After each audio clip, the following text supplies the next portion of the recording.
WNBA team owners have moved toward a firm stance in negotiations, rejecting the latest proposal from the Players Association. The nonsense offer that the WNBPA has put out that I felt was unserious. Right after that, the WNBA owners sent out a message to tell these players that was not a real offer you guys just sent in the latest proposal. They're not playing games, okay?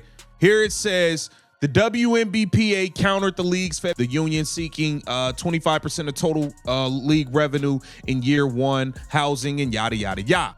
Following the release of the union's terms, league officials characterized the demands as detached from the organization's financial reality. The league has described the proposal as unrealistic, asserting that the requested terms would result in hundreds of millions of dollars in losses. This stalemate places the league's current momentum at risk, with ownership indicating they will no longer make concessions they view as fiscally irresponsible. At the core of the dispute is the union's request for 25% of total league revenue in the first year. This represents a significant gap compared to the league's previous offer, which remained below 15%. Additionally, the union is seeking a salary cap of approximately $9.5 million. Owners maintain that while the league is expanding, it cannot operate as a subsidized entity indefinitely, particularly after years of financial support from the NBA. While the growth in attendance and private travel marks a new era for the league, ownership argues that the underlying business model must remain sustainable. The timing of these negotiations is driven by two distinct groups within the union. Veteran players, including Alicia Clark and Nneka Ogwumike, are likely negotiating their final collective bargaining agreement and are focused on maximizing their immediate career earnings. However, younger stars like Caitlin Clark, who have driven record viewership and television revenue, will be the ones to face the long-term financial consequences if the league's stability is compromised. Owners argue that their offers of increased pay, housing, and benefits are substantial, while characterizing the union's continued demands as excessive. Internal divisions are also surfacing within the Players Association. Reports indicate some players are questioning the union's leadership, specifically regarding potential conflicts of interest.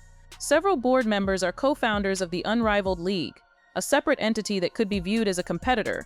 This dynamic has provided ownership with further justification to maintain their financial position, leading to direct questions about the viability of the upcoming season. Much of the union's leverage is built on the 55% viewership spike attributed to Caitlin Clark. However, there are concerns that the union is using this popularity to push for demands that the current business model cannot support. The uncertainty has already affected the league's growth. Expansion teams in Toronto and Portland remain in a holding pattern, as the status of the 2026 draft remains unclear. The window for a resolution is closing. Commissioner Adam Silver previously noted that the critical deadline for a deal has passed, and without an agreement in the coming days, the 2026 season faces the possibility of cancellation. Owners have stated they will not concede to what they describe as unsustainable demands. They are prioritizing long-term stability, while the union remains focused on a higher share of projected revenue. If a compromise is not reached, the most significant growth period in the history of the WNBA could culminate in a total lockout. This conflict is a test of whether the WNBA can manage its rapid expansion. Owners contend that the union's demands could bankrupt the progress made in recent years.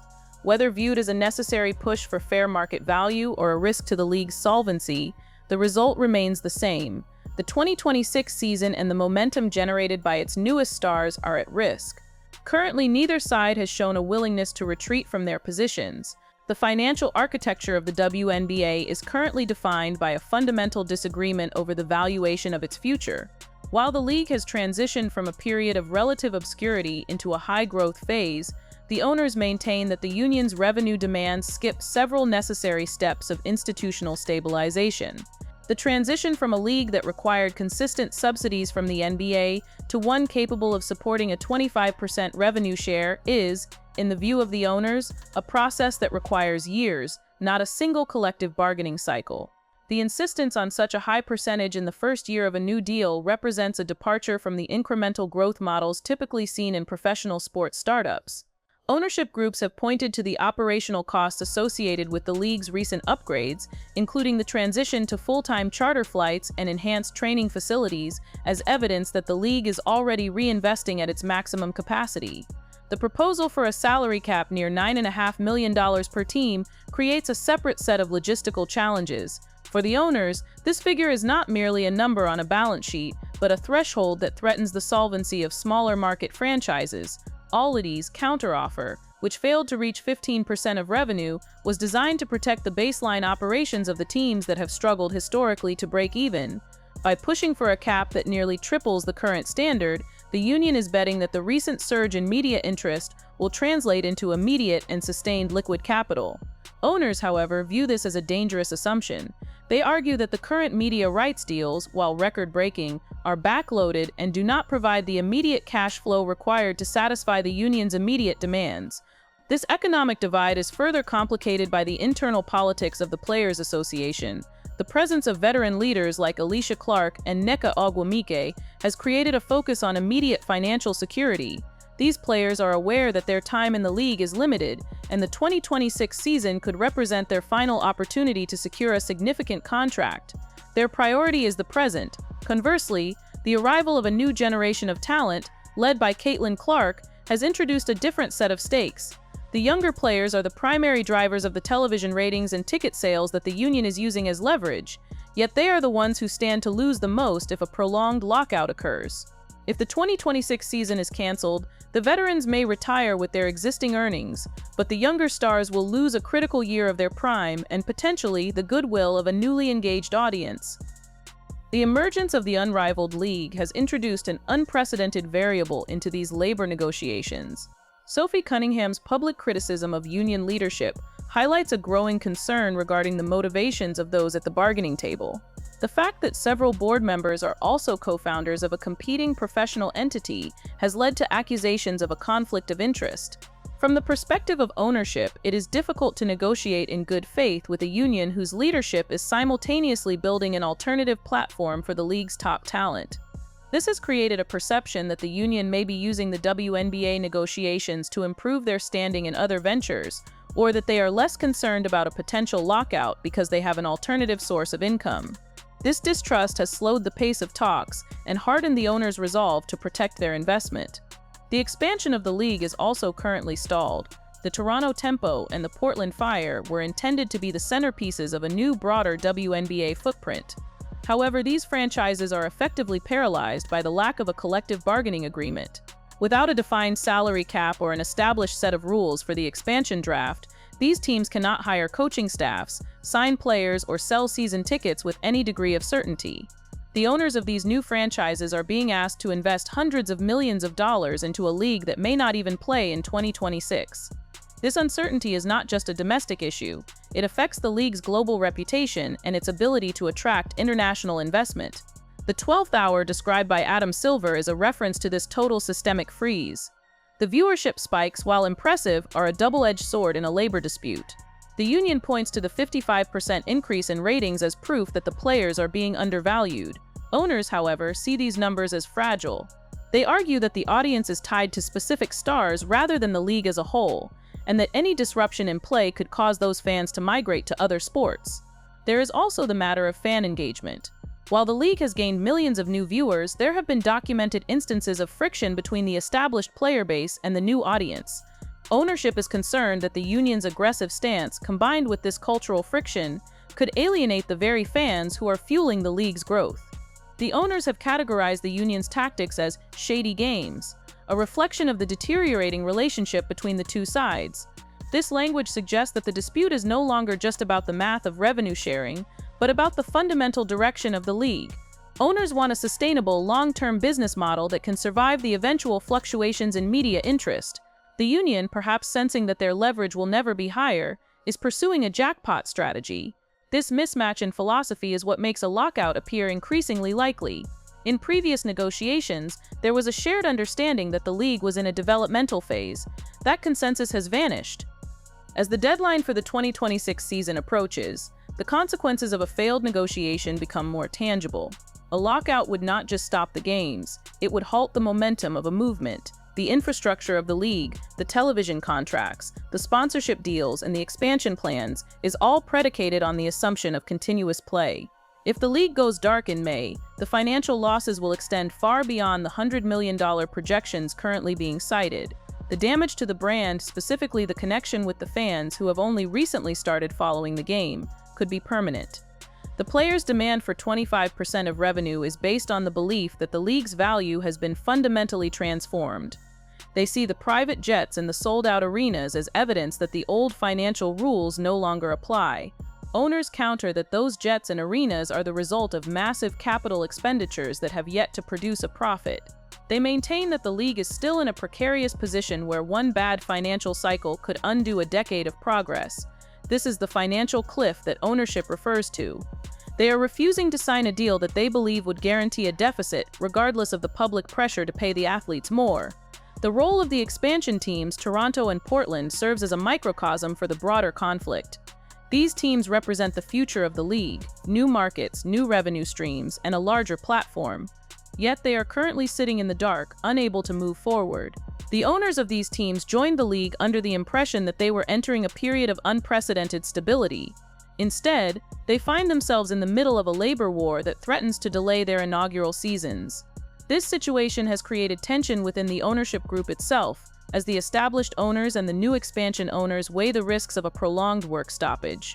The union's strategy hinges on the idea that the owners will eventually blink. They believe the league cannot afford the optics of a lockout during its most successful period. However, the owners have signaled that they are prepared for a standoff. Their position is that it is better to lose a season than to agree to a contract that would jeopardize the league's existence in 5 years. This is the high-stakes game of chicken that currently defines the WNBA.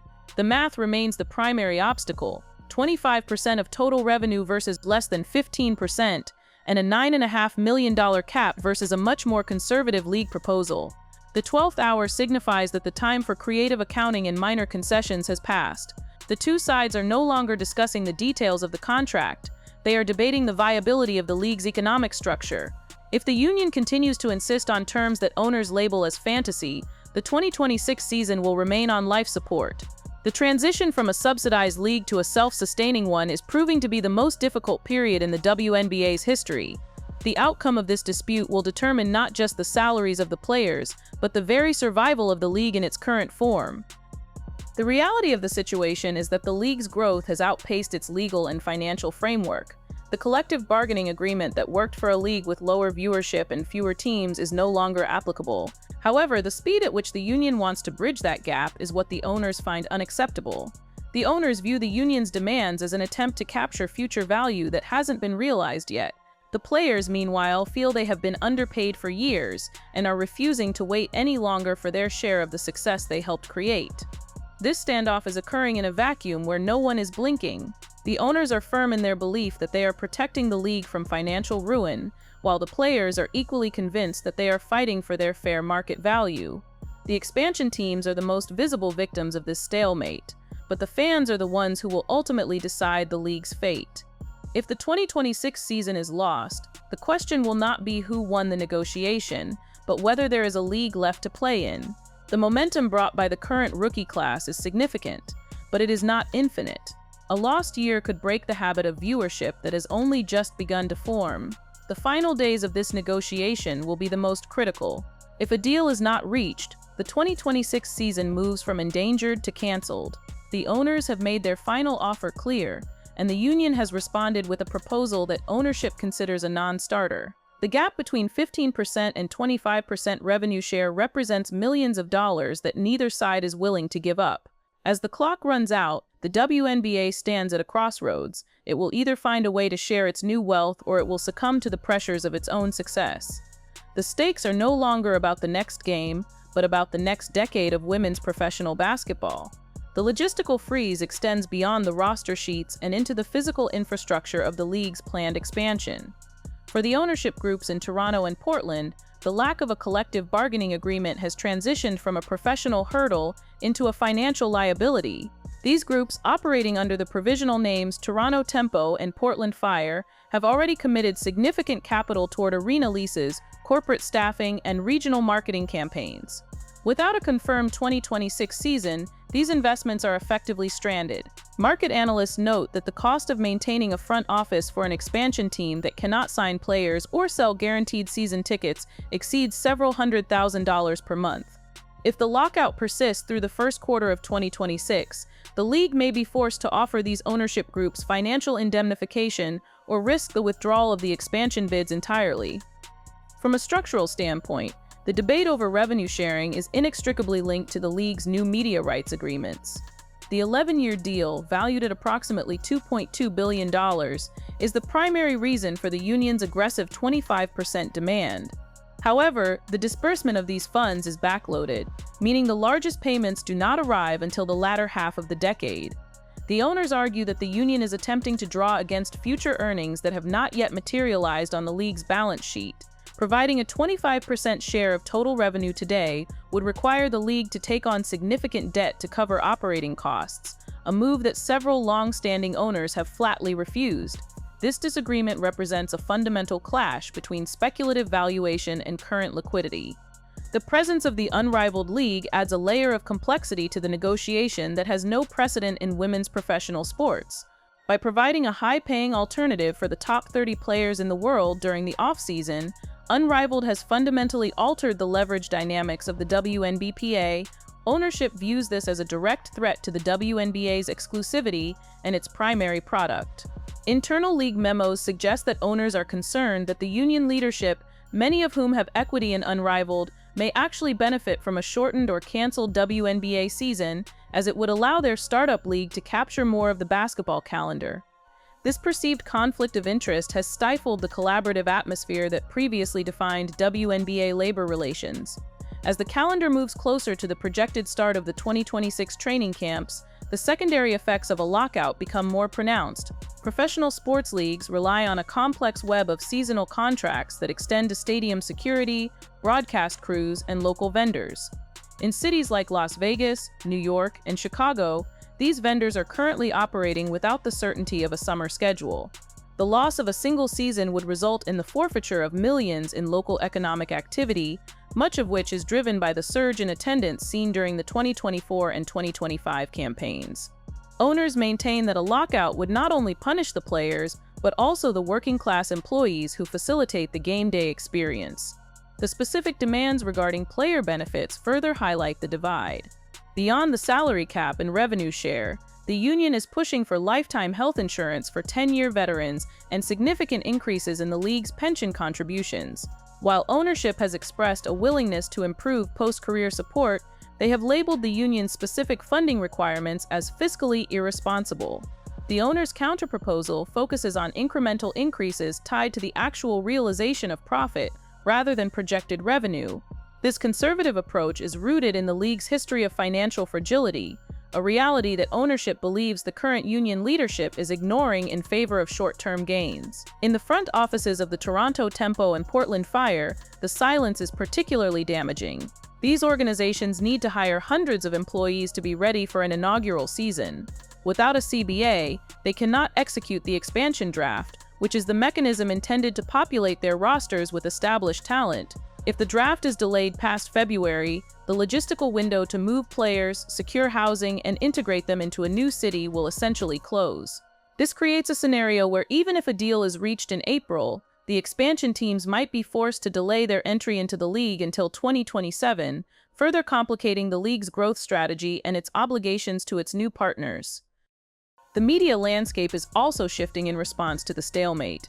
Television partners who have built their summer programming blocks around the WNBA's rising stars are reportedly preparing contingency plans. The absence of Caitlin Clark from the airwaves for an entire year would represent a massive loss in advertising revenue and subscriber growth for sports-focused streaming platforms. Industry experts suggest that the Caitlin Clark effect is a perishable commodity. While her popularity is currently at an all-time high, a year of inactivity could diminish the momentum that has taken decades to build. The league office has been warned that a lockout would likely lead to a devaluation of future sponsorship deals, as brands are hesitant to tie their identity to a league in the midst of a labor war. The union's stance is fueled by the belief that the players are the sole drivers of the league's new valuation. They argue that the owners have benefited from the players' labor for years while maintaining a poverty mindset that no longer reflects the reality of the business. The demand for a $9.5 million salary cap is viewed by the union not as a reach, but as a correction for years of suppressed wages. They point to the NBA's revenue-sharing model as the gold standard, arguing that the WNBA should move toward a similar 50-50 split of basketball-related income. Owners, however, reject this comparison, noting that the NBA's infrastructure was built over 75 years and produces billions in annual profit, whereas the WNBA is only now reaching a point of self-sufficiency. Internally, the rank-and-file members of the union are beginning to voice concerns about the sustainability of a prolonged lockout. While the top stars have endorsement deals and the unrivaled league to sustain them, the middle and lower-tier players rely almost entirely on their WNBA salaries and the league's health insurance. For a player on a league minimum contract, a lost season could mean the end of their professional career. This creates a potential fracture within the union, as the interests of the superstars and the veterans may not align with those of the players just trying to stay in the league. Reports from recent union meetings suggest that the debate is becoming increasingly heated, with some members calling for a more moderate approach to ensure the 2026 season remains viable. The owners have utilized this internal friction to their advantage, maintaining that their offer is more than fair for the average player. Their proposal includes significant upgrades to travel protocols, including mandatory charter flights for all regular season and playoff games, as well as enhanced per diem rates and housing stipends. By highlighting these quality-of-life improvements, the owners are attempting to appeal to the players who are less concerned with the 25% revenue share and more focused on their day-to-day working conditions. This strategy is designed to put pressure on the union leadership to move away from their high-level economic demands and focus on the immediate needs of the membership. The international implications of a WNBA lockout are also significant. Many players spend their winters playing in European and Asian leagues to supplement their income. A lockout in the United States would likely lead to an influx of talent staying overseas for longer durations, potentially shifting the balance of power in women's basketball toward international clubs. This could damage the WNBA's status as the undisputed premier destination for global talent. Furthermore, international broadcast partners, particularly in Canada with the Toronto expansion, are watching the negotiations closely. A failure to launch the Toronto Tempo on schedule would be seen as a major setback for the league's efforts to globalize its brand. The 2026 WNBA draft, originally scheduled for April, is currently in a state of suspended animation. The college stars eligible for the draft are facing a period of unprecedented uncertainty. Unlike previous years, where the top picks could expect immediate entry into the professional ranks and lucrative rookie contracts, the current class is looking at a potentially vacant summer. This has led to speculation that some players may choose to exercise an extra year of collegiate eligibility or sign lucrative deals with international teams before the draft even occurs. The league risks losing an entire generation of incoming talent to other opportunities if it cannot provide a clear path to professional play. Financial analysts who follow women's sports have warned that the jackpot mentality described by ownership could lead to a permanent market correction. If the union successfully forces a 25% revenue share and a $9.5 million cap, but the league's actual revenue fails to meet projections, the resulting bankruptcies would be catastrophic. The owner's refusal to bet the farm is a defensive posture intended to prevent the league from repeating the mistakes of defunct predecessors like the ABL. They argue that it is better to grow at a manageable pace than to inflate the market to a point where it becomes top-heavy and collapses under its own weight. As the 12th hour continues, the rhetoric from both sides has become increasingly entrenched. The league's warning that they are running out of time is a literal reference to the operational deadlines required to produce a professional season.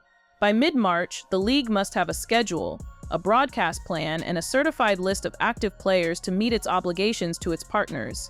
If those deadlines pass without a CBA, the 2026 season becomes a mathematical impossibility. The owners have made it clear that they are prepared to sit out the year, believing that a lockout is a necessary tool to reset the league's economic foundation. The role of public opinion in this dispute is also a factor. Fans who have recently gravitated toward the league because of the increased visibility and high-level play are expressing frustration with both sides. The perception that the owners are being cheap during a boom period is countered by the perception that the players are being greedy before the league has actually achieved long-term profitability. This split in the fan base is exactly what the owners fear most. They understand that the current momentum is built on a sense of optimism and progress. A labor war replaces that sentiment with cynicism and disappointment. In the end, the stalemate over the 2026 season is a conflict between two different versions of the WNBA's future. One side sees a league that has finally arrived and should be paid accordingly, while the other sees a league that is just beginning to find its footing and must be protected from overexpansion. The Toronto Tempo and the Portland Fire remain the most poignant symbols of this impasse, brand new franchises with no players, no schedule, and no certainty. The decision made in the coming days will determine if these teams are the start of a new era or the casualties of a high-stakes financial miscalculation. The owner's position is that the league's value is currently based on potential rather than realized assets. They argue that while viewership and engagement are up, the actual revenue from the new media deal hasn't hit the accounts yet. To pay out 25% of total revenue based on future projections would be, in their view, an act of corporate negligence. The union, conversely, believes that the players have already delivered on their end of the bargain, and that waiting another 3 to 5 years for a fair share is an unacceptable delay. This fundamental disagreement on the timing of the league's wealth distribution is what has brought the WNBA to the brink of its first major work stoppage in the modern era. The focus on Caitlin Clark as a human shield for the union's demands reflects the reality that she has become the league's primary economic engine. Without her presence, the 55% viewership spikes that the union cites would not exist. This creates a unique pressure on the rookie superstar, who finds herself at the center of a labor dispute she did not create.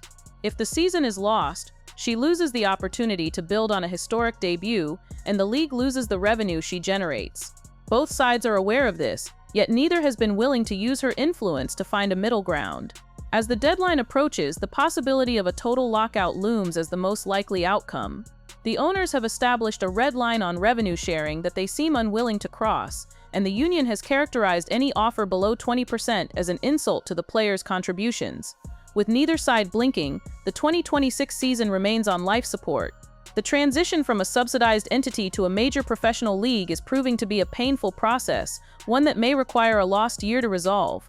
The fans, the expansion teams, and the players themselves are now waiting to see if the biggest boom in the history of women's sports will be cut short by the very success that created it. The long-term damage of a lockout cannot be overstated. Beyond the immediate financial losses, the breach of trust between the league and its audience could take years to repair.